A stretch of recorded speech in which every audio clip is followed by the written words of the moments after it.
Está no ar o podcast Secovi, o podcast do mercado imobiliário. Sejam todos muito bem-vindos a mais um episódio do podcast do Secovi São Paulo. Hoje nós vamos abordar um tema muito importante para o setor imobiliário, não só para o setor imobiliário, mas acho que para o Brasil inteiro, com certeza o Brasil inteiro, que é a questão da reforma tributária, já aprovada no Parlamento Brasileiro e agora em fase de regulamentação, porque foram 2 etapas e agora já desde dezembro então aprovada e agora tem aí a regulamentação da reforma tributária.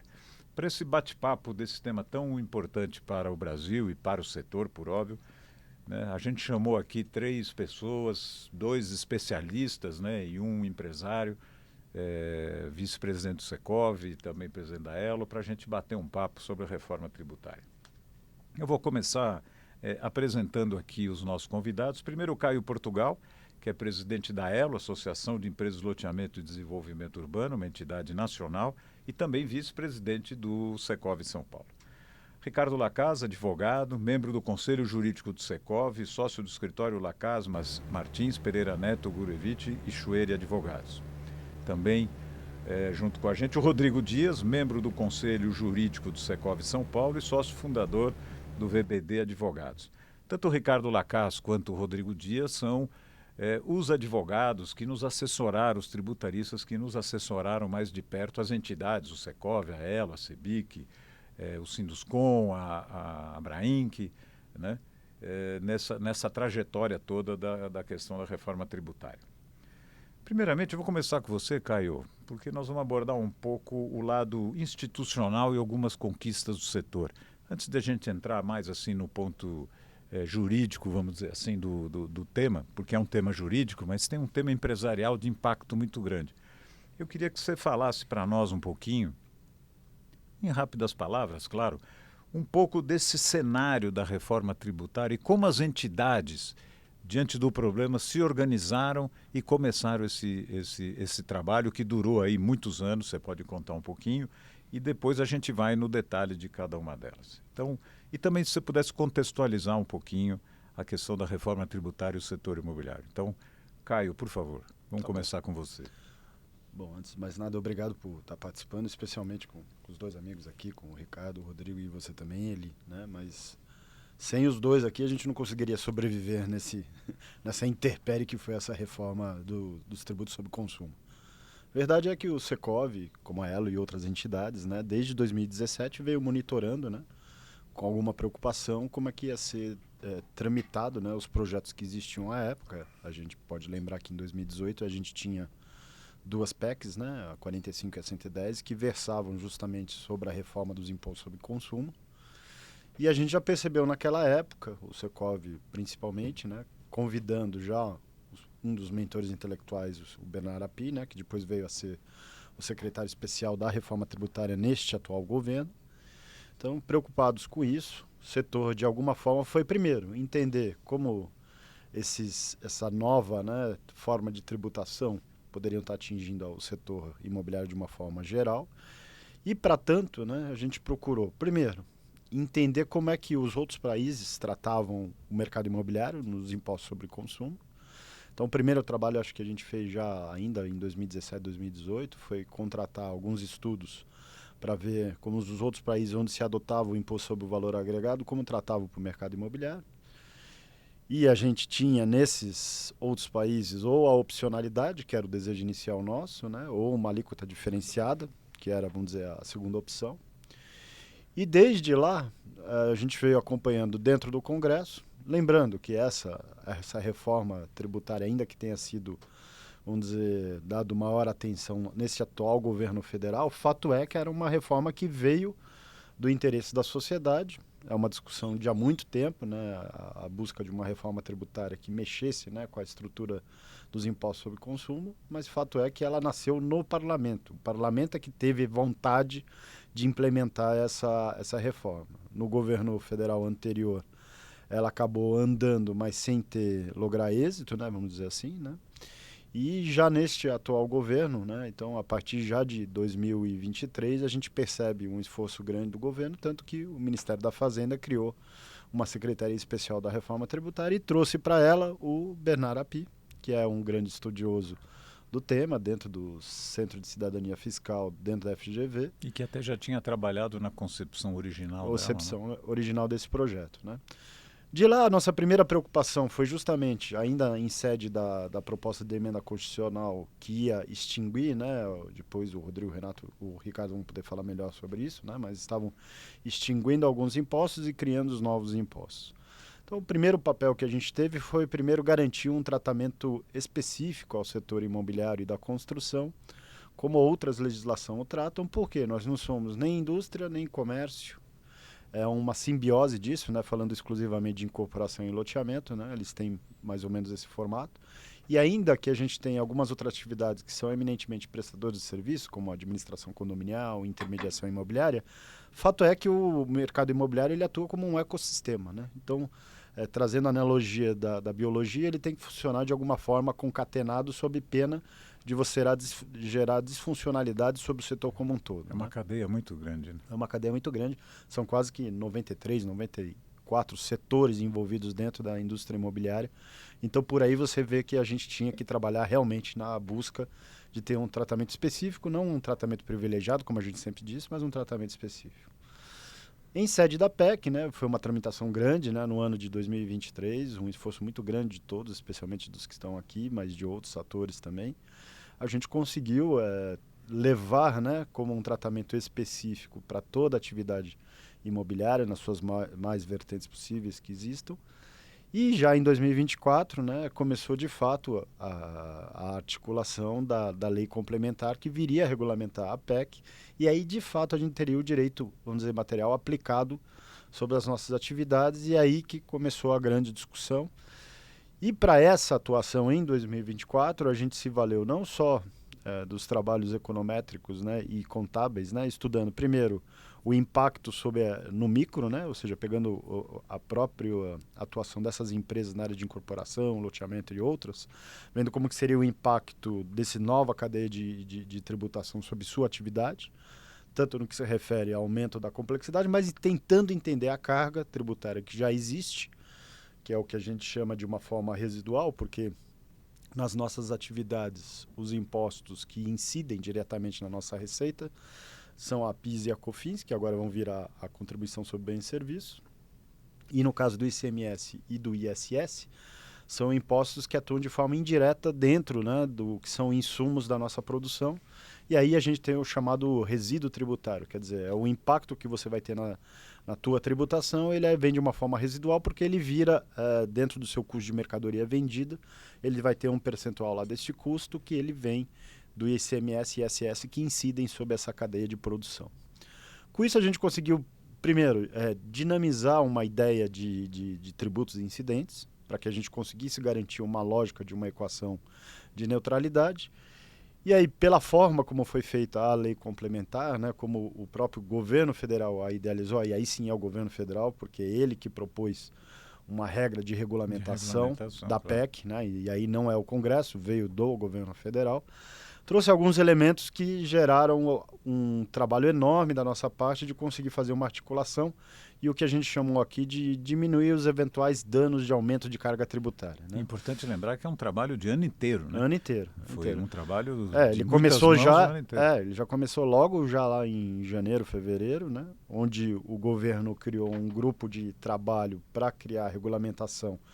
Um grupo, vamos dizer, preenchido exclusivamente por servidores tanto de receita estadual, municipal quanto federal, e isso nos deixou muito preocupados, porque eles formaram de uma forma tão hermética que quem é o setor produtivo, que vai ser o pagador do imposto, não estava presente nessa discussão. Então isso muito nos preocupou. E o próprio consumidor, né? E o próprio consumidor. Não estava presente na discussão. E aí nessa forma de atuar, o primeiro trabalho nosso foi justamente através da mídia, levar nossas preocupações e precauções, e a mídia fez com que esse grupo de trabalho, né, nos possibilitasse ter o mínimo de acesso para a gente poder levar o mínimo de dúvidas que a gente tinha sobre essa forma de regulamentação. Fato é que o texto do governo veio ser materializado lá, se não me falha a memória, entre março e abril de 2024. Esse texto inicial estava péssimo, porque ele trazia a fim de garantir, né, a tal neutralidade de carga tributária, ele trazia um redutor de uma alíquota modal, que a gente até hoje não sabe quanto que vai ser essa alíquota modal, que para o setor imobiliário era um redutor só de 20%. E trazia como novidade, porque até então não tinha se apresentado, alguns redutores, né? Então se criou um redutor de preço social e que se trouxe exclusivamente para a incorporação imobiliária a possibilidade de um desconto sobre a faixa de preço num valor de R$100 mil. Trouxe outros problemas, né? Num primeiro momento o texto previa essa arrecadação por regime competência, e se a gente for pegar no setor imobiliário, isso é um desastre, né? Porque você vende geralmente a prazo, né? Para receber a prazo. Então você imagina você ser tributado na cabeça, na competência. O setor de loteamento, por exemplo, ia se tornar totalmente inviável. A incorporação também. Imaginem os amigos. Quer dizer, eu vendo um apartamento por R$500 mil, eu já tributo independentemente de ter recebido ou aquele comprador ter pago ou não. Né? Exatamente. Não precisa nem calcular o desastre que seria. Então, E aí a batalha nossa foi justamente no sentido de, primeiro, esclarecer esses pontos que eram complicadíssimos, né, e complexos do setor e garantir um mínimo, vamos dizer, de conceitos que tornassem possível, né, essa reforma de consumo não aumentar a carga tributária sobre o setor. Né? E aí, ao término e ao cabo, com a tramitação em Câmara, Senado e a sanção presidencial que ocorreu já agora em fevereiro de 2025, a gente teve alguns ajustes, vamos falar assim, né? Que foi a questão do redutor da alíquota para o setor de incorporação loteamento na faixa de 50% e para a prestação de serviços na faixa de 70%, né? Para locação, da locação, por especialmente. E algumas outras coisas que foram colocadas de cada um dos setores, levando em conta justamente as vicissitudes, ou seja, as especificidades desses setores, né? Então, no caso de loteamento, por exemplo, a gente conseguiu trazer o conceito da redução sobre o valor da operação da área que o loteador é obrigado a doar ao poder público. E isso, então, esse redutor vai incidir sobre a base de cálculo. Né? Existiu, além também, como existiu para a incorporação, o redutor da alíquota e um redutor social para o lote residencial no valor de R$30 mil. Precisamos lembrar também que na proposta original nós não tínhamos, digamos, a dedução da base de cálculo do preço, por exemplo, o terreno, seja do lote, ou seja do loteamento, ou seja do terreno do incorporador, né? Tudo isso não estava batido. E são itens que não têm crédito, né? Naquele sistema de crédito e débito que depois o Lacazzo e o Rodrigo vão desenvolver. Então seria a primeira proposta, eu diria que seria muito desastrosa. Né? E aí é um trabalho, como você falou, de controle de danos. Né? Exatamente. E, para tanto, a gente se municiou primeiro da experiência desses dois grandes tributaristas. Lançamos também em mãos de dois estudos importantes, um da De Hayck e Menezes específico, olhando a conta de cada um dos empreendimentos das empresas, né? E o outro da consultoria Tendências, tentando capturar, né, nos dados públicos do PIB o quanto que seria essa atual, vamos dizer, incidência dos impostos de consumo para justamente a gente garantir essa neutralidade. E para além disso, né, várias discussões, vários fóruns, vários materiais que foram preparados pelo setor. Acho que o setor teve uma capacidade, primeiro, de articular de forma uníssona, né? Fala um pouquinho disso. Como é que foi a articulação com as outras entidades? Eu acho que foi importante que o Secov, sem demérito às demais entidades... Foram todas as entidades. Não, mas acho que é importante dizer que assim, você precisa iniciar o trabalho. E a gente, desde sempre, né, seja na Câmara Brasileira da Indústria da Construção, seja em outros fóruns, né, a gente procurou levar as preocupações e demonstrar, olha, nós precisamos atuar de uma forma uníssona, o setor é um só, não importa se a incorporadora está associada ao Secov, à Abrainc, ou à Câmara Brasileira da Indústria da Construção, ou outras associações, sindicatos, o que quer que seja. A gente tem que levar isso de uma forma única, porque é a única chance que a gente vai ter, especialmente, né, no Congresso, de a gente poder levar isso ao setor unido. Né? O setor unido. E aí a gente pode recordar, por exemplo, na votação que teve da lei complementar na Câmara dos Deputados, né? Primeiro, a forma como foi feita, só para a gente relembrar um pouco o histórico, né? O projeto veio ser apresentado lá perto de abril, foi eleito para relatar 7 relatores, então você não tinha um relator único, então tinha uma estratégia nesse sentido não muito correta, mas foi o que foi feito, né, de você ter uma aceleração no processo de tramitação. Fato é que na Câmara dos Deputados o projeto veio a ser apresentado praticamente em 30 de abril e foi votado lá quase que na última semana antes do recesso de julho, né?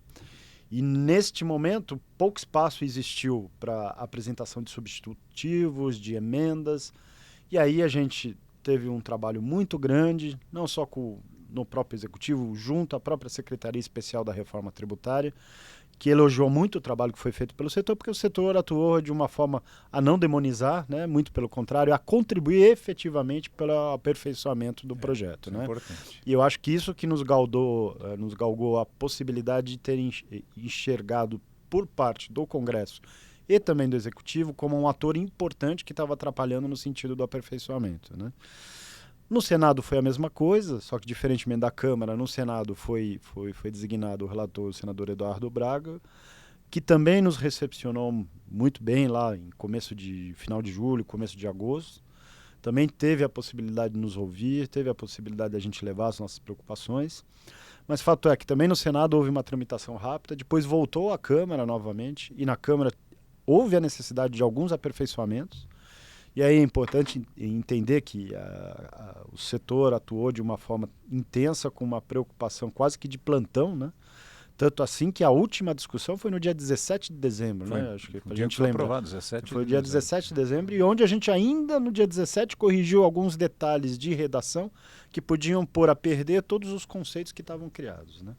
Então acho que é importante dizer que o setor teve essa unicidade porque conseguiu, não só do ponto de vista técnico, construir um material robusto, mas principalmente conseguiu se articular com os pares em todas as entidades que representam o setor da indústria imobiliária e da construção civil e principalmente soube trabalhar com a opinião pública. A gente conseguiu levar desde sempre que nossa preocupação não era diminuir ou aumentar a carga tributária. Querer pagar menos ou pegar mais, menos, claro. ou ter algum privilégio. Pelo contrário, nossa preocupação era que não existisse aumento de preço na habitação derivado de uma reforma tributária.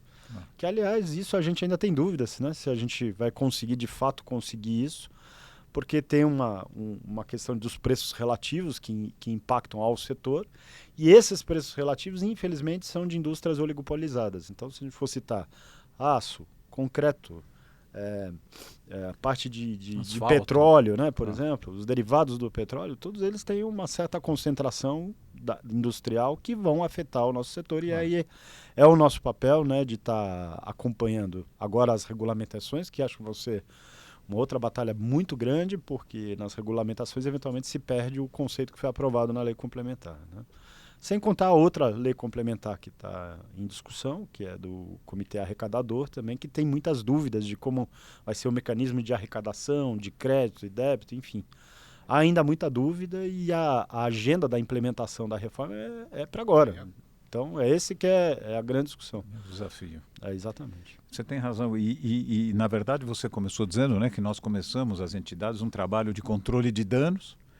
A gente já sabe, independentemente da regulamentação, que vai trazer aí números, vai trazer detalhes, a gente já sabe que também o setor ganhou de presente uma complexidade, né? Porque tem crédito, débito, não vai ser exatamente, não é mais como era, que você simplesmente paga lá o RET ou paga o lucro presumido sobre o preço, ponto final, vai ter aí uma complexidade muito grande ao sistema e também não conhecemos a alíquota final, né? E também não conhecemos ainda o impacto real dessa reforma. Então foi um trabalho das entidades de controle de danos e agora a gente tem aí um novo sistema. Eu vou mudar um pouco o foco agora e vou entrar um pouco no número mesmo, né? Naquilo que realmente faz. Eu vou deixar o Ricardo e o Rodrigo falarem à vontade. Eu começo pelo Ricardo, mas, por favor, vamos bater bola. Aqui é um bate-papo entre amigos. Primeira questão agora é o seguinte, em que pé nós estamos agora? Quer dizer, qual é o trabalho que está sendo feito agora e a importância dele? Vou começar pelo Ricardo e, Rodrigo, se você puder complementar ou mesmo bater uma bola com o Ricardo.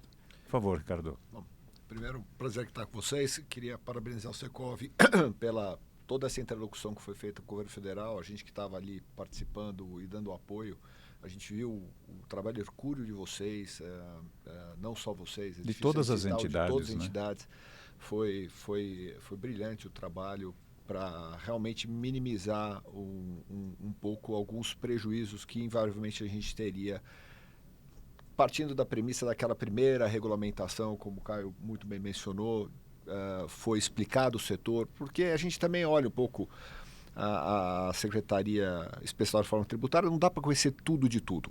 Claro. Né? Não dá para conhecer especificamente o setor bancário, o setor de serviços, cada micro setor de serviços. O setor imobiliário tem a sua complexidade, a sua particularidade, é um ecossistema, como muito bem mencionado, e a gente teve que explicar isso, Rodrigo, com todo o brilhantismo de sempre.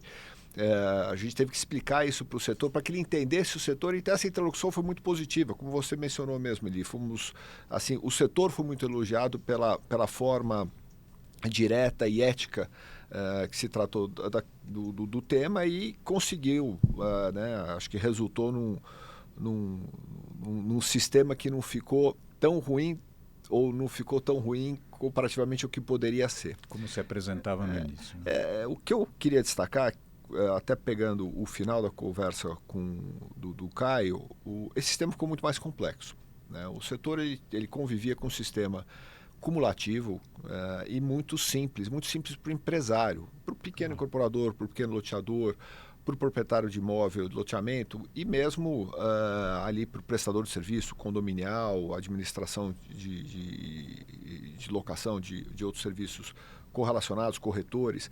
É um sistema muito simples. Pagava-se um tributo, calculava-se 3,65 ou 2,08. Lembrando que a gente só está falando do imposto sobre consumo. Isso é importante, a gente está falando basicamente diretamente do PIS e COFINS, que são dois impostos incidentes no setor. Algumas atividades pagando também diretamente o ISS, mas a grande maioria, principalmente incorporação, loteamento e locação, só PIS e COFINS, e indiretamente, como muito bem colocado aqui pelo Caio, indiretamente embutido no preço, no cálculo por dentro, o ICMS e IPI, né? Que isso faz parte do custo da matéria-prima adquirida para o setor. Então, o sistema ficou muito mais complexo. É um sistema de débito e crédito que é muito comum ao mercado, ao setor de comércio, ao setor de indústria, mas é uma coisa que é um bicho de sete cabeças para o setor de serviços. Sem dúvida. E não só para a incorporação imobiliária, mas para qualquer setor de serviços. E esse é o grande setor impactado também com o aumento de carga tributária. Porque esse tributo, ele é um imposto sobre valor agregado, que é um nome muito bonito, né? IVA, imposto sobre valor agregado, mas a gente tem que entender o que é o IVA. O IVA é um imposto sobre o lucro operacional, né? Que é repassado no preço, é imposto sobre consumo. É porque aquilo tudo que você é repassado. acrescenta no preço além do custo. Que se acrescenta no preço além do custo, o custo integral, porque vai poder se acreditar basicamente tudo que é decorrente da atividade da empresa, com exceção do quê? Da mão de obra.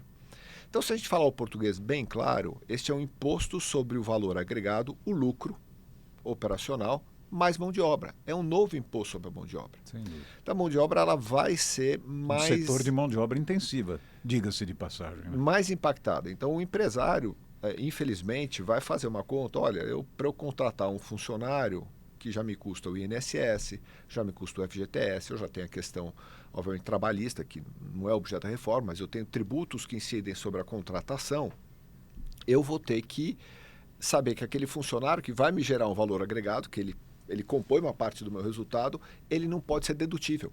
Claro. E aí você tem um aspecto até social que, óbvio, o empresário, o dinheiro ele pensa de uma maneira indutiva. Ele fala, olha, eu vou ser mais eficiente. Como é que eu vou ser mais eficiente? Deixa eu ver como eu reduzo essa mão de obra. Ou como essa mão de obra me gere crédito. Né? Mas aí você repassa, porque tudo é na cadeia, claro. Como é meio de cadeia, você até, vou contratar uma mão de obra terceirizada, mas aquela mão de obra terceirizada, para ela te gerar crédito, ela vai ter que aumentar o imposto sobre aquele prestação de serviço. Então a gente tem esse sistema que ele penaliza a mão de obra. Isso não tem sido muito falado aqui. Ele é um sistema indutor ao desemprego. Desculpe falar de uma maneira tão clara. Sem dúvida.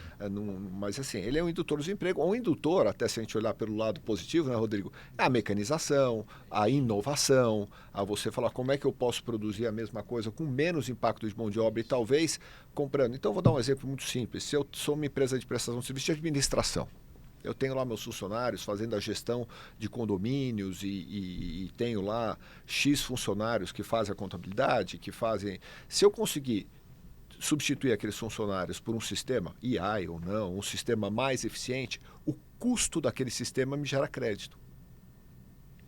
Aquele sistema tributariamente é mais barato do que a mão de obra. Por isso a expressão que penaliza A mão de obra. Então a gente tem que saber, acho que esse é o primeiro recorte que eu tinha anotado aqui, que eu gostaria de fazer, que as pessoas não têm muito essa visão. Ele é um imposto sobre valor agregado operacional, sobre aquilo que você acresce.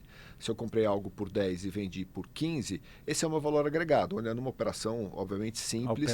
Ao pé da letra. É o meu valor agregado. Só que se esses 5 foram gerados por mão de obra, ou qualquer... Eu não tenho crédito. Eu não tenho crédito. Então, portanto, é um imposto direto sobre a mão de obra. Exato. E é ruim. Eu não quero aqui... tomar muito tempo, mas eu acho que é importante, a gente vai destacar muito essa história do imposto por dentro e por fora, que eu acho que é essencial, e o impacto nesses preços relativos, explicar um pouco o que é isso. Mas só para responder a tua pergunta, como é que a gente está hoje, né?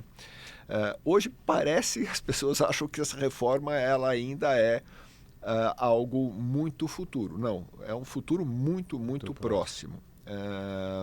A gente não tem uma definição de alíquota e talvez isso psicologicamente seja a razão de que muito empresário fala, não tem nem alíquota, eu nem sei como é que eu posso calcular. Tem.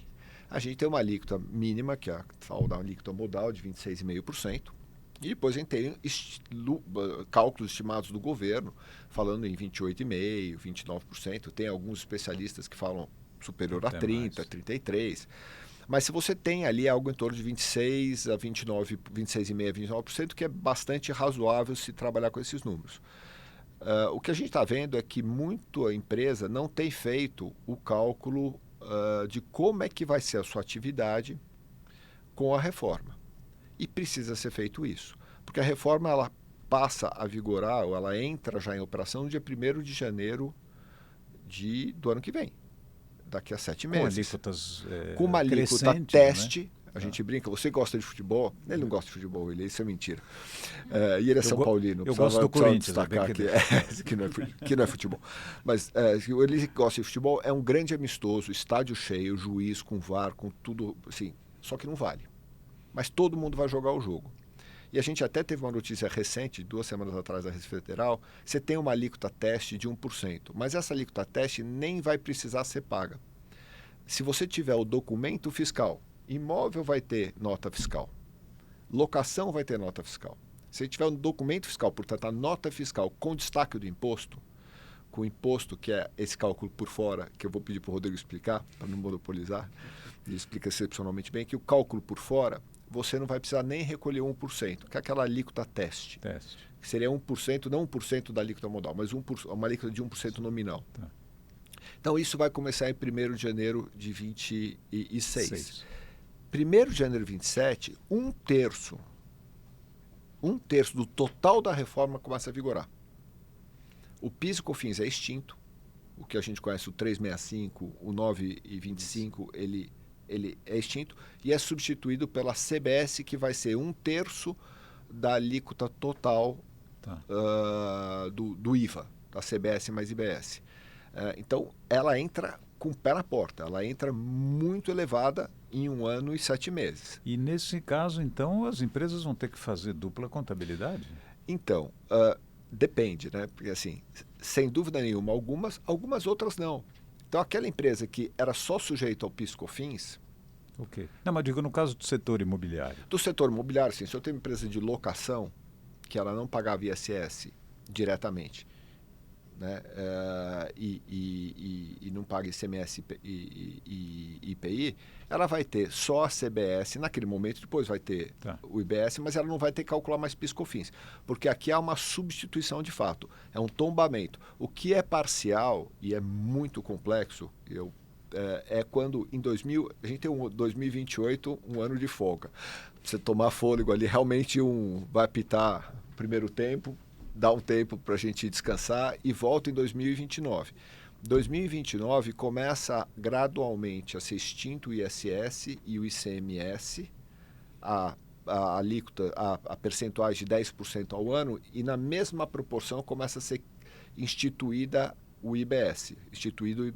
Então, enquanto 10% do ICMS e ISS cai, você tem 10% do que vai ser o IBS sendo cobrado, isso até 2032. Em 2033, isso vai 40%. Em 2033, cai os restantes 60% e entra em vigor em 2033. Okay. Então, essa graduação e esse convívio de vários tributos vai ser principalmente para aquelas empresas que têm atividade que hoje que são contribuintes de ICMS e ISS. O IPI a gente fala daqui a pouquinho.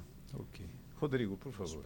Bom, primeiro também queria parabenizar o Secov, todas as entidades pelo trabalho que foi realizado. Eu acho que nós exercemos, essa emenda constitucional 132, ela trouxe um novo princípio, que é o princípio da cooperação. E nós exercíamos esse princípio da cooperação até antes dele ser efetivamente colocado na nossa Constituição Federal. Eu acho que damos exemplo para isso e, como o Caio colocou, reconhecido, né, por todos aqueles que trabalharam do outro lado da mesa, tanto o Senado quanto os deputados na Câmara e a própria equipe da Receita Federal, do ministro Haddad. Acho que nós conseguimos, né, apresentar dentro desse trabalho não só a parte técnica, como essa parte de cooperação, vou chamar aqui de colaboração, com olhar inclusive de interesse público, porque muitas das vezes, você vai lembrar, a gente estava lá discutindo a questão do redutor de alíquota e a nossa preocupação não era a tributação específica das nossas empresas, do setor, mas sim o preço final para o consumidor. Claro. Essa é uma reforma que atinge o bolso do consumidor. É uma reforma do consumo. É uma reforma do consumo. Então, a nossa preocupação sempre foi dentro desse interesse público de permitir o acesso às famílias brasileiras à moradia. Claro. Né? Sem aumento de custo. Sem aumento de preço final para o consumidor. E, conjunto com isso, acho que também não posso deixar aqui de destacar a articulação política de todas as entidades. Né? A gente teve ali realmente uma força nessa articulação política, o que mostra aí a necessidade realmente de estarmos representados por todas as entidades do setor nesse sentido. E é preciso reconhecer também, fazendo um parênteses, me desculpa, apesar de muitas vezes até divergências com relação à Secretaria Especial da Reforma Tributária, o trabalho do secretário Bernardo Api. Claro, a gente tinha divergências, não há como esconder disso, mas tivemos dele uma atenção muito grande, ele reconheceu o nosso trabalho e fizemos inúmeras reuniões de horas com a dedicação pessoal dele. É importante também frisar isso. Né? Colocar alguns exemplos disso. Né? Em algumas dessas reuniões a gente avançou noite, quase praticamente madrugada ali, discutindo temas com interesse mais do que genuíno do secretário Api de entender os problemas que a gente apresentava. E com ele participando pessoalmente de praticamente 100% das reuniões. Compromisso de efetivamente olhar para cada um dos pontos. Algumas vezes a gente apresentava algum aspecto até decorrente de uma reunião anterior e ele, mesmo com todo o resto da reforma, né, porque não era só a nossa que estava ali na mão dele, ele cuidava do 24 horas, inteiro, 48 horas, ele devolvia para a gente com um texto ali técnico que você olhava e falava, impressionante aqui a capacidade de conseguir resolver o problema. Né? O redutor de ajuste, para mim, é um deles. Né? Acho que é uma forma, é um grande exemplo, uma técnica que foi colocada e foi trazida aqui para a nossa atividade que talvez vá até ser modelo para outros modelos de IVA sobre atividade com bens imóveis. Aqui também, só para fazer um parênteses a respeito disso, quando o Caio colocou, né, a gente sempre tentou buscar um tratamento específico, a gente usava até a palavra adequado, né, Caio, naquele momento. E por que isso? Porque, de fato, a atividade com bens imóveis ela não se encaixa nessa ferramenta de tributação do IVA. Não só aqui, mas em nenhum lugar do mundo. E essa forma, esse mecanismo que foi criado pela Lei Complementar 214, em função desse trabalho todo que foi cooperativo e coordenado, no sentido de criarmos um melhor modelo, me parece que foi bastante exitoso ali. E eu queria só colocar alguns pontos sobre isso. Acho que um ponto importante, né? Eu vou tentar aqui, você perguntou sobre que momento que nós estamos. Eu vou colocar de duas formas isso. Acho que do ponto de vista dos empresários, eu concordo com o Lacasse, nós estamos num momento de necessidade dos empresários entenderem esse novo mindset. Como é essa precificação? nova de preço, né, de tributo E aí você por já está fora. abordando os impactos no setor, né? É, Pra mas gente também. a gente vai avançar nisso, mas eu queria Tá. colocar, este é o momento que eu acho que os empresários estão, né, a atividade empresarial está nesse momento. Do ponto de vista legislativo, a gente está, neste momento, discutindo regulamentação. E como o Caio colocou, fundamental para que a gente não tenha aí, ou os avanços obtidos não se percam no meio dessa regulamentação. Só para vocês terem uma ideia, se eu não estou enganado, só ali no regime específico nosso do capítulo das operações com bens imóveis, cerca de 10 oportunidades você tem ali a palavra regulamentação, regulamento. Então vejam vocês a importância que a gente tem aí nessa questão da regulamentação, né?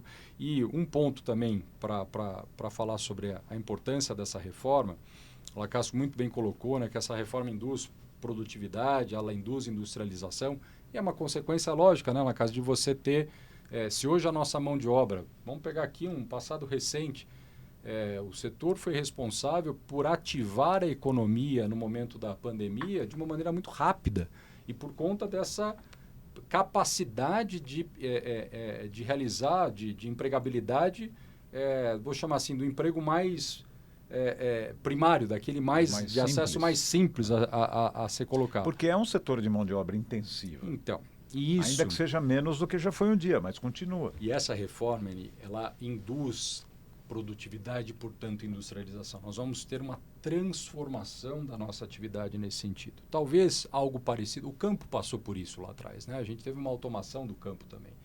Então, a gente vai ter essa situação aqui também na nossa atividade, que vai acontecer, enfim, nós vamos ter que aprender a fazer isso com isso acontecendo. E acho que esse é o nosso grande desafio. Aonde essas pessoas vão ser realocadas e de que maneira elas vão efetivamente manter essa empregabilidade. Lembrando que a nossa ideia é melhorar aqui, com essa reforma, a produtividade. Então, nós vamos ter que aprender a fazer Não é jeito uma diferente. tarefa, só para polemizar um pouco, não é uma tarefa muito fácil, comparando com o campo. Primeiro porque no campo os produtos e o ambiente é mais fácil, né? Os produtos são iguais, o cara planta trigo, é mais ou menos a mesma topografia, etc. E aqui no nosso setor você tem loteamentos que tem uma característica, tem uma topografia variada, cada caso é um caso, e tem construção de habitações, de prédios no urbano, na cidade. E a mecanização no urbano depende de legislações também urbanísticas, até de trânsito, né? Você não consegue mecanizar demais uma obra, por exemplo, aqui em São Paulo, na Avenida Paulista. Não dá para interromper a Avenida Paulista para fazer ali um equipamento funcionando por cima da avenida. Mas é só para provocar um pouquinho. Vou acrescentar um ponto nisso que você colocou, então, conectando com onde nós estamos. Nós estamos falando aqui do ponto de vista de legislativo, acabei de dizer que a gente está na fase de regulamentação da reforma tributária. Mas há uma necessidade, e ela para mim, condição para a implementação de tudo isso que a gente está tentando, né, induzir com a reforma, de revisão de toda a legislação. Não só a tributária, a urbanística, a de relação de desenvolvimento, de responsabilização, até a própria relação da legislação consumerista, né? Como é que nós vamos, por exemplo, dar um exemplo aqui, como é que nós vamos anunciar os nossos produtos? Preço com tributo ou preço sem tributo? Olha como isso muda os nossos campos, tem lá o anexo, lá o campo descritivo. Então, tudo isso vai ter que mudar. Nós precisaremos evoluir na legislação para que a gente possa efetivamente cumprir com aquilo que a reforma O problema é que a mudança na legislação não anda na mesma velocidade do DARF que você tem que pagar. É uma realidade. Tenho que concordar. O DARF. Mas é isso. Eu acho que é importante trazer esses pontos todos e assim... Então, a gente pode dizer que aí, tanto para você como para o Lacas, para o Ricardo, quer dizer, neste momento, um ponto importante de atenção das empresas é compreender e se preparar. Porque não cabe mais aqui ficar falando bem ou mal da reforma. Então tem uma questão que as entidades... Exatamente, cada um tem sua opinião e só o tempo vai dizer, na verdade, ninguém é dono da verdade. Cada um tem sua opinião. Agora, para o empresário, levando direto para o empresário, primeiro ele já tem que saber que tem uma complexidade qualquer, mas a gente sabe também que hoje tem sistemas, tem provavelmente A gente pode até ter uma solução, digamos aí, de um software qualquer.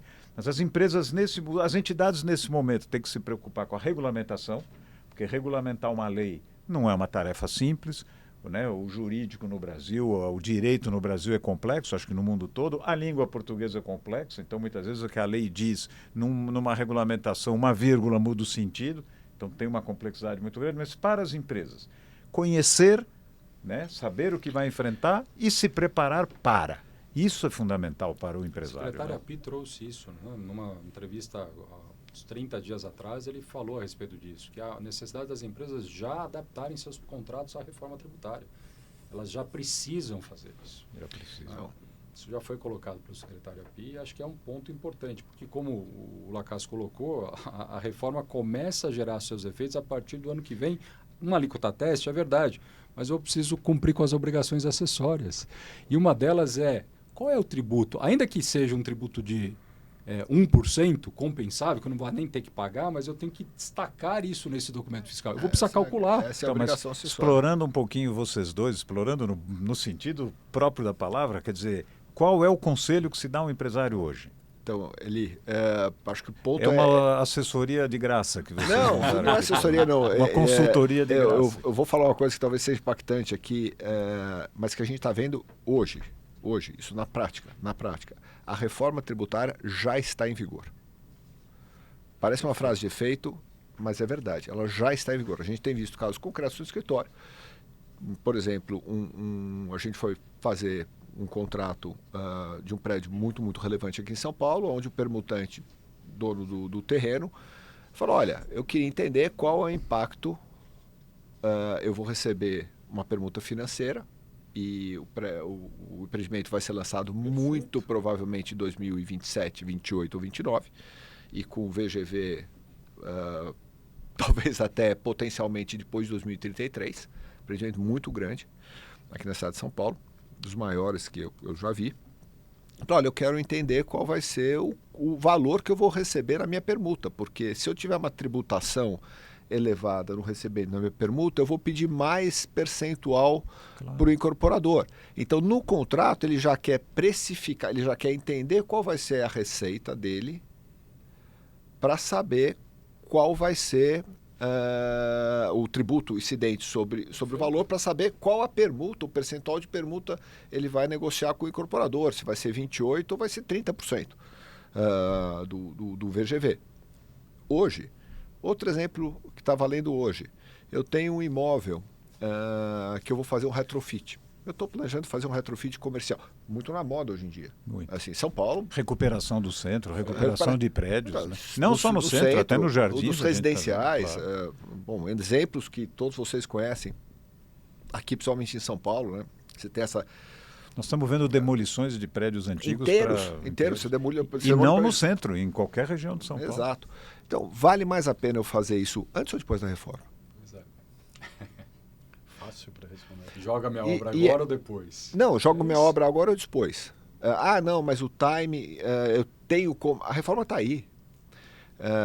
Só para dar um exemplo, complexidade, para dar um exemplo, eu acho que é importante, a gente tem esse efeito, isso é extremamente elogiável, é um ponto que todo mundo elogiou desde o início da reforma, desde o primeiro momento. O CAPEX, ele é isento. O que quer dizer isso? É um nome chique, mas para falar, todo investimento que você faz é desonerado dos tributos. Então, se eu for construir uma fábrica, eu vou construir a fábrica e o custo da fábrica vai ser as tubulações, as máquinas, os equipamentos, a construção civil, o projeto, o software, tudo isso sem imposto. Hoje a gente tem dentro dessa xícara, que custa R$10, eu não sei quanto de imposto está embutido. É o famoso tributo por dentro. Isso. Eu não sei. Agora, se eu... Você sabe que está no preço. Se eu sei que está no preço. Se eu for comprar um vergalhão de aço, eu não consigo enxergar quanto está de tributo ali. Agora, futuramente, quando eu vou ter o imposto por fora, eu vou ter, como a gente vê nos Estados Unidos, na Europa, vou ter lá 100 de produto, vou pagar 120, porque é 100 do preço do produto ou do serviço e 20 de imposto. Todo esse 20 é devolvido. Então, minha fábrica, fazendo um exemplo muito simples, o que ia custar 100 milhões para construir um prédio, Se eu fizer no âmbito da reforma, esse prédio vai custar 80 Como milhões. você, no teu exemplo, não vendeu e não acrescentou nenhum lucro, você vai ter crédito desse Porque eu estou imposto que usando você esse pagou. prédio para locação Salvo se futura. você usou mão de obra própria para construir isso. Mas, exato, parte da mão de obra eu não me acredito, mas tudo todo o que... resto, sim. Por isso que eu coloquei 20%, por exemplo, que Ok, é uma alíquota entendi. média, a alíquota deve ser entre 26,5% e 29%, como falamos, mas tem, algumas coisas não dão direito a crédito na devolução, mas tudo que dá material de construção, o consultor, o arquiteto, o engenheiro... O material. E esse caso do retrofit que você colocou, com um fator ainda mais importante, o redutor de ajuste.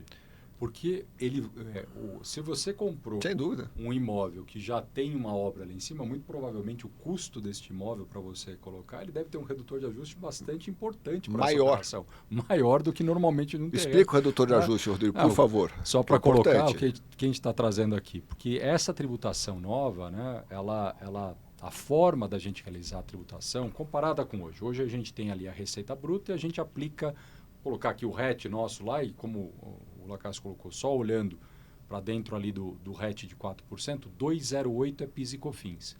Então hoje a gente tem uma receita bruta, a gente aplica o 2,08 sobre essa receita bruta. A nova tributação de CBS e IBS, ela é aplicada sobre o valor da operação deduzido dos redutores aplicáveis. Certo. Nós temos dois tipos de redutor. Um é o redutor social, que é o que o Caio comentou, né, que nas operações de venda de bens imóveis novos, você vai retirar R$100 mil de qualquer valor de operação realizada nesse sentido, mas temos também o redutor de ajuste. O que é esse redutor de ajuste? O valor relacionado ao imóvel, outorga onerosa, ITBI, contrapartidas ao poder público, a doação de área, no caso institucional, do loteamento. tudo isso é retirado da base de cálculo para se identificar, né, do valor da operação, perdão, para se identificar a base de cálculo tributável. Então, vou dar um exemplo. Imagina que você comprou um imóvel por R$900 mil e vai vender este imóvel depois de uma pequena reforma por R$1 milhão. A base tributada nesta operação, só pensando aqui na questão do redutor de ajuste, é de 100 mil. É o 1 milhão menos os R$900 mil. O problema é que ele não vai custar só 100 mil. Eu só coloquei é só para dar um exemplo bastante aqui Singelo. E extremo para entender. A gente olhou, né, nas nossas operações que este redutor de ajuste na incorporação, ele vai ter uma variação importante. Ele pode partir ali 10%, 12%, 15%, podendo chegar até 25%, 30%, a depender do tipo de imóvel, localização e até da própria contrapartida ou doação de área institucional. Mas fato eu acho que o que o Lacasse quis colocar aqui com isso, a reforma já está valendo. A gente está planejando os nossos empreendimentos que vão ter receita lá na frente. A gente já precisa olhar para isso. É fundamental que a gente já então, identifique o isso. empresário tem que entender isso. E o Lacasse, a gente falou aqui da incorporação, se a gente for falar da locação, então, em BTS, mais um outro drama, porque são contratos de longuíssimo prazo. Claro. Certamente vão avançar aí os anos de implementação da reforma. É um desafio muito grande para as empresas, né? Não é tão simples você, independentemente do sistema anterior, ou o futuro é melhor ou pior, não é disso que eu estou tratando, mas você mudar aquilo que tem 50, 100 anos e passar para um novo sistema, pode ser até que ele seja melhor, não sei, só o tempo vai dizer, mas é um impacto muito grande nas empresas. É um novo jogo. É um jogo com regras diferentes e a gente realmente vai ter que se adaptar a essas novas sistemas. É que eu estou levando um pouco por esse lado, porque o empresário nacional, com raríssimas exceções, ele já vive um dia a dia empresarial no Brasil. Muito complexo. Muito complexo, né? Vamos combinar, com todo respeito, que o Brasil não é exatamente um país simples e um país para amador. Então, esse empresário, neste momento, ele, além de se preocupar com o seu próprio negócio, com a sua própria sobrevivência, é importante chamá-lo a atenção de que ele também tem um problema novo para ver. Não acho que vai acabar o mundo por causa disso, mas não adianta ele imaginar que essa reforma não está aprovada. Está aprovada, está valendo, como vocês falaram, e abram o olho e vão estudar e vão entender isso. Lembrar que dentro até para formar o preço de lançamentos, de locação, de loteamento e assim por diante. E lembrar que, de certa forma, né, nós tentamos, na regulamentação da Lei Complementar 214, trazer um sistema que é o regime opcional, de segurança, vamos colocar dessa forma. Né? Talvez eu não tenha, vamos tentar aqui. Eu tenho um sistema hoje que eu viro para o meu pessoal de suprimentos e falo assim: pague o mais barato possível, por quê? Porque tributo é custo para mim hoje, do ponto de vista de insumo. Porque está embutido. Porque está embutido e eu não tomo crédito. Né? E eu sei quanto que eu pago na minha saída. É assim que eu funciono hoje. Vamos falar do novo sistema? O novo sistema é: eu preciso entender quanto eu tenho de crédito, para entender qual é o meu entender o meu redutor para saber o meu melhor preço, para saber se ele é melhor do que o sistema antigo. Então esse é o novo sistema. E tem um sistema do meio do caminho que é assim: a gente conseguiu setar, né, definir que a nossa saída seria tributada com uma alíquota semelhante ou igual, vou colocar dessa forma, à atividade atual, à tributação atual. Qual que é o nosso risco nesse regime de transição? É não saber se o nosso insumo vai variar por conta da nova tributação. Claro. Então, de alguma forma, o regime de transição traz uma segurança também para essa transição. Só para o pessoal entender de uma maneira mais simples, o que o Rodrigo está dizendo é o seguinte: imagina que você vai comprar um produto por 100 e o seu comprador compra esse produto por 100 que já está embutido no preço. E ele tem que comprar por 100. Mas pode ser o caso de que pagar 110 é mais vantajoso, porque você tem, digamos, 15 de crédito, então te custou 95. É esse resetar de pensamento que você está alertando. Eu estou tentando traduzir para o dia a dia do comprador ali, para o balcão. Exatamente isso, e lembrar que quando a gente, mesmo que a gente faça a opção pelo regime de transição, em que o incorporador vai pagar os mesmos 2,08, só que ao invés de PIS e COFINS vai pagar de CBS, colocar no caso da incorporação do RET, quando ele adquirir, hoje ele adquire insumos com tributos que ele não está preocupado, que ele não toma crédito nenhum. Nesta nova sistemática, ele também não vai tomar crédito, mas estes insumos eles podem ser alterados em função da nova tributação. Entendi. Então, um exemplo, eu pago hoje um vergalhão 125, ele custa para mim 125. Vamos supor que na nova sistemática ele passe a custar 130, só que 30 é crédito. Ok, foi o exemplo que eu dei. Que você colocou. 30 eu ponho no bolso, 100 virou meu custo. Se eu entrar na nova sistemática de tributação, quanto custou esse vergalhão para mim? 100, porque 30 eu coloquei no meu bolso. Se eu entrar no regime de transição, ele custou quanto para mim? 130. Então eu preciso olhar para isso também, porque eu posso ter situações que no momento dessa transição, optar por esse sistema, muito embora ele tenha uma alíquota menor, ele pode não ser mais vantajoso. Ele dá segurança, é isso que eu colocaria. A gente já está se aproximando do fim, eu vou fazer mais uma provocação para os amigos, vamos ser breve, porque depois eu quero que cada um dê uma palavrazinha, me permita, Caio. Eu vou fazer duas perguntas. Primeiro, esse sistema novo, esse sistema não, essa questão de crédito, essa entidade vai controlar o crédito e débito.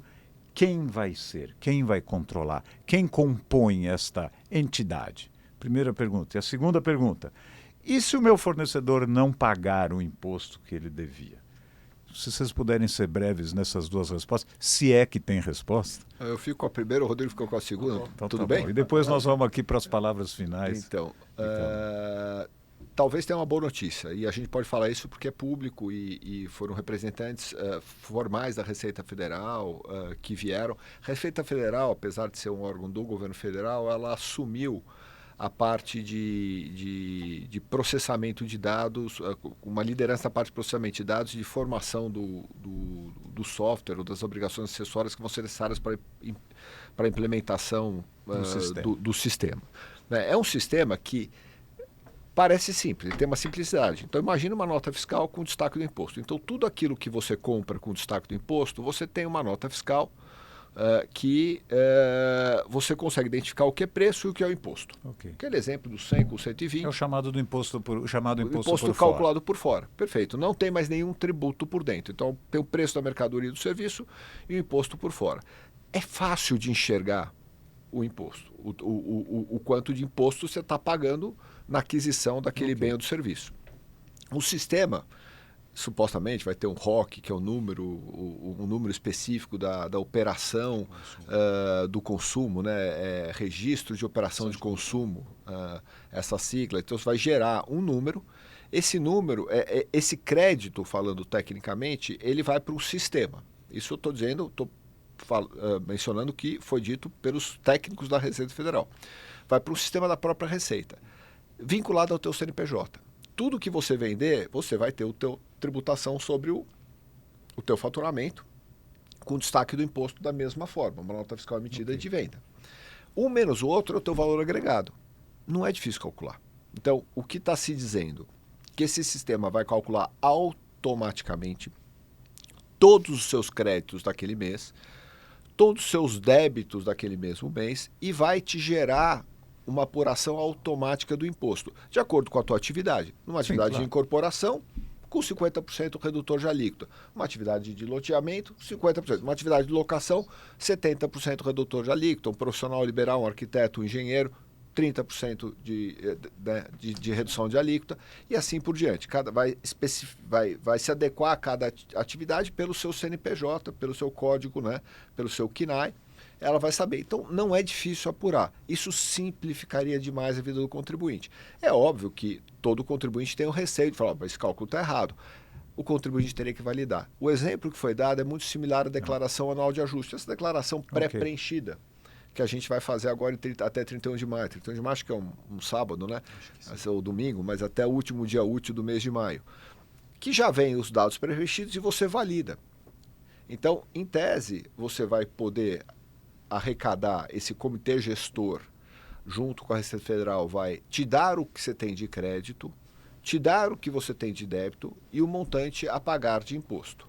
Né? E isso você recolhe esse diferencial que, mais uma vez, é o seu valor agregado do exercício daquele período, daquele mês, vai ser, por ação é mensal, que é o valor agregado, o lucro operacional, como a gente mencionou, né? O lucro geral da empresa, menos o único crédito que não pode se compensar operacional, a mão de obra. E aí tem toda uma discussão jurídica muito relevante, talvez seja esse o grande ponto de discussão jurídica, que é, eu tenho que fiscalizar o meu fornecedor do pagamento que ele fez, como é que eu vou, se eu posso só me creditar de algo que foi pago na etapa anterior? E aí, Eli, vamos pegar aqui o que o Lacasse lembrando que nós temos que ser rápido para terminar. Super rápido. Pensa num conta corrente. Nós vamos ter agora uma conta aberta na Receita Federal e uma no Comitê Gestor. Então lá você vai ter todos os créditos e débitos. Você faz essa pergunta para o Caio, então, porque ele é que vai ter que concordar. Não, mas isso vai funcionar nesse formato, né? Então você perguntou, quem que vai apurar isso? É a Receita Federal e o Comitê Gestor nesse formato que o Lacasse colocou. Então você tem uma conta corrente lá. Se você adquiriu um insumo, realizou o pagamento para o teu fornecedor, né? Isso pode ser, tem formas de extinção desse tributo, seja o chamado split payment. O que é isso? Você vai pagar o boleto, o pedaço do tributo já vai direto para a Receita Federal. O próprio consumidor já paga. Na verdade, a instituição financeira que vai liquidar a operação, ela vai mandar o dinheiro direto para o ente arrecadador, que é a Receita ou o Comitê Gestor. Aquele preço todo que eu paguei, que é o produto mais o imposto. Então, vamos pensar. Quando você tiver essa situação, em que você opere essa situação, o crédito já vai estar informado nessa conta corrente que eu falei para você. E ele de fato existe porque eu paguei a mercadoria. Certo? Se eu não paguei, também não tenho o direito de ter crédito. É que a gente vai enfrentar situações, por exemplo, em que você vai comprar lá um vergalhão e a empresa vai te entregar o vergalhão, fato gerador ocorrido. E você vai pagar isso de forma parcelada posteriormente. Então eu vou ter o destaque do crédito no documento fiscal, só que eu vou estar vinculando esse crédito ao pagamento. E este cara que te vendeu, ele teria que já ter recolhido o valor daquele tributo no momento que você realizar o pagamento. Então, aqui que a gente vai ter que tomar um cuidado sobre esse tema que você trouxe. De novo, a importância da gente adaptar os nossos contratos. Vai ter que ter uma disposição nesse sentido lá. Como os amigos podem ver, simplicidade não é exatamente o que nós vamos viver aqui, né? Bom, vamos já, a gente já está aqui com o tempo praticamente esgotado. Caio, por favor, suas considerações finais. Não, acho que a maior preocupação nossa agora é justamente trabalhar na regulamentação para que esses conceitos sejam, vamos dizer, minimamente auto-aplicáveis, né? Que não haja, vamos dizer, subjetividade na aplicação desses conceitos, porque é isso que vai trazer realmente a efetividade da reforma, sob pena de a gente ficar num processo de judicialização, ou o que quer que seja, que só vai ser ruim para a sociedade como um todo. Então, acho que esse é o maior ponto de atenção que a gente deve ter. É verdade. Ricardo, por favor. Não, acho que é segurança jurídica, é o que o Caio mencionou. A gente gostaria muito que essa reforma não tivesse margem de interpretação, que trouxesse a tão desejada simplicidade para toda a sociedade.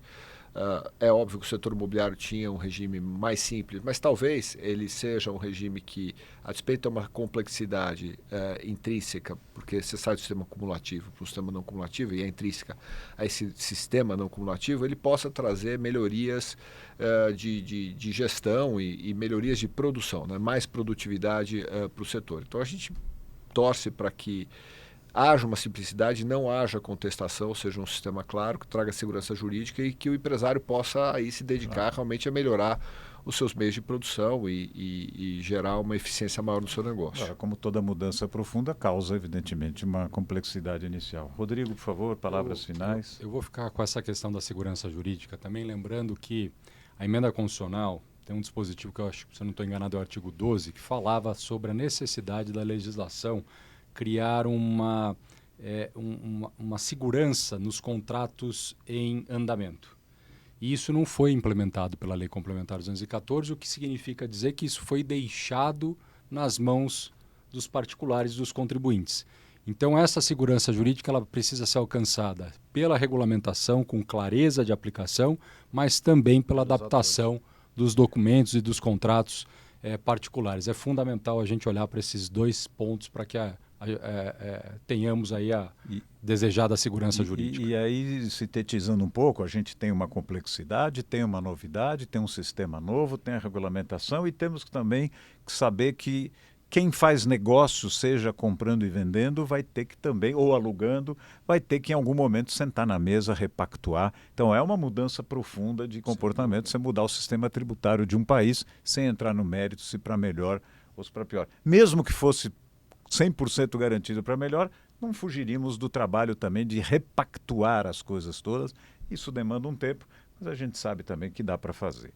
É importante falar também que o Secov, junto com a Elo e com a Abrainc, agora em maio, né, no dia 21 de maio, nós vamos lançar a cartilha exclusiva para os associados, com a participação do Lacaz e do Rodrigo Dias, o Ricardo Lacaz e do Rodrigo Dias, e também o Secov, na sua Universidade Secov, tem um curso, né, de reforma tributária também com os dois profissionais e outros amigos que tratam desse tema, tentando preparar, na verdade, né, porque ainda tem regulamentações, isso não é uma obra acabada, é uma obra em construção e eu acho que ela vai ser construída durante muito tempo, então tem aqui pela Universidade Secov também uma chance das empresas associadas. A gente vai ter outros cursos disso, não se esgota agora, então fiquem sempre atentos. Bom, queria agradecer a presença dos amigos, né? Pediram para a gente contar em breves palavras sobre a reforma tributária e sobre a regulamentação, não é uma coisa muito simples.